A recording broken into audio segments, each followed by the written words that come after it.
23 people died in the Westwood Mall fire. Their spirits were said to be trapped inside. So influencer Emily Ramirez went live to find them, daring them to answer. And they did. Not with a whisper from the past, but with a single, glowing word on her screen, you. She had wanted an audience, and now, the dead were watching. The Westwood Mall had been dying for years before the fire finished it off. In 1989, a grease blaze in the food court's pretzel kiosk jumped the vents and swallowed the upper level in under 6 minutes. 23 shoppers never walked out. The city boarded the place up, slapped a chain-link fence around it, and tried to forget. But Dallas kids still dared each other to sneak inside, and by 2025 the mall had its own hashtag Westwood Challenge. Say the name 3 times at 3 a.m. inside the arcade, and the shadows answer back. Emily Ramirez was 23, fresh out of community college, and chasing 1,000 followers on TikTok. She needed a hook, something that felt real, something her American audience would eat up with their late-night ramen. The hashtag Midnight Mall Challenge was trending hard. Shaky phone clips, flickering flashlights, kids screaming at nothing. Emily figured she could do it better. She'd bring the new ghost board app everyone was whispering about, the one that supposedly tuned itself to local spirits. She'd go live. She'd blow up. She parked her dented Civic 2 blocks away just after 2:30 a.m. The fence had a gap behind the old Sears loading dock.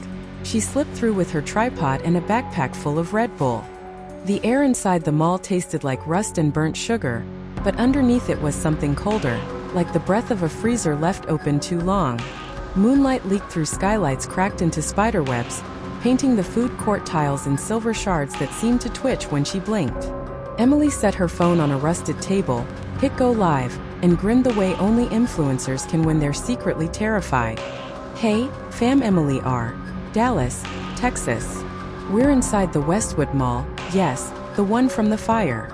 Chat's already wild. Let's do this. Comment scrolled. Turn on night vision. Say the name. Use the app coward. She opened Ghostboard. The icon was a cracked planchette over a tiny mall silhouette. The app's voice, soft, genderless, like a child who'd swallowed gravel, spoke through her earbuds. Welcome, Emily.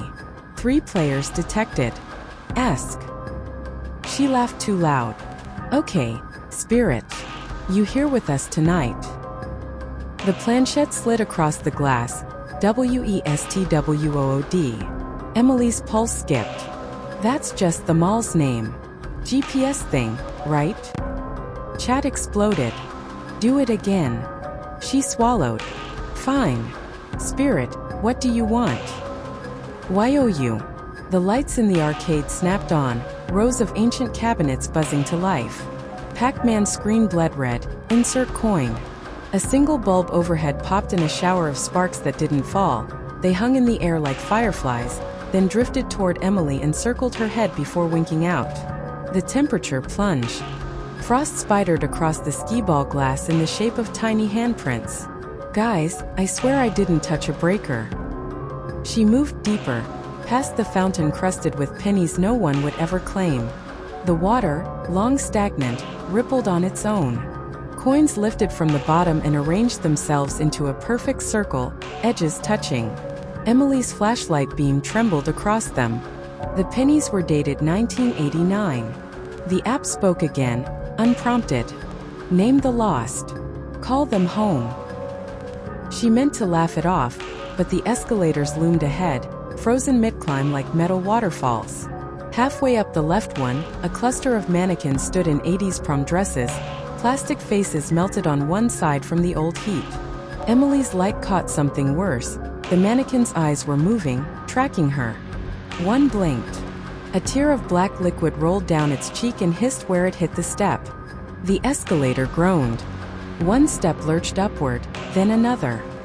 The mannequins swayed, joints creaking like old bones. Their mouths opened in perfect unison, but no sound came, only a gust of freezer burn air that smelled of charred hair. Emily backed down, phone shaking. Chat, tell me you saw that. Call 911. This isn't funny. Emily, run. She bolted for the service corridor behind the old Spencer's Gifts. The hallway smelled of mildew and something coppery, but now the walls pulsed, faintly, like a heartbeat under the drywall. Every third fluorescent tube flickered with a face. A woman pressing her palms against the glass from the inside, mouth open in a silent scream. When Emily looked directly, the face was gone, leaving only the buzz of electricity. At the far end stood the freight elevator, doors pried open years ago by Urbex's kids. Inside, the walls were blackened handprints, small and large, overlapping like a child's art project gone wrong. But the prints weren't soot. They were wet.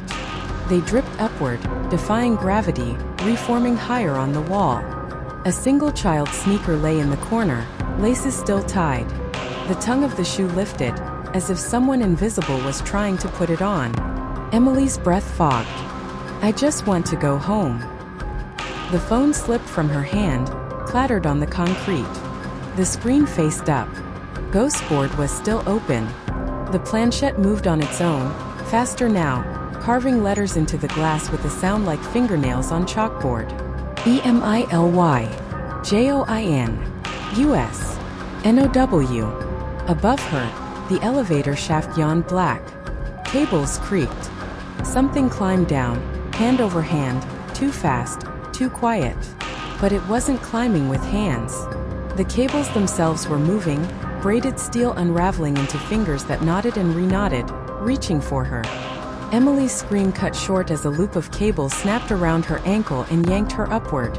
The live feed glitched, froze on her wide eyes, then went dark. 12 hours later, the video auto-uploaded from her cloud. It ended with a new clip, Emily's bedroom, 3:17 p.m. She was asleep on her stomach, phone on the nightstand. The screen lit by itself. Ghostboard opened. The planchette spelled one viewer's username, then another, every name glowing red in the comments. The frost from the arcade had followed her home. It crept across her ceiling in the shape of the mall's floor plan. The last frame was black. A child's whisper, barely audible, layered under the sound of escalators grinding in reverse. Westwood. Westwood. Westwood. Dallas PD found her Civic behind the mall. The driver's seat was warm. Her phone was gone. The Ghostboard app had vanished from the App Store by sunrise. But if you search hashtag Westwood Challenge tonight, the top video is still live. The view count climbs one by one. And every so often, a new comment appears in red, written in frost that wasn't there a second ago. Your turn. Say it.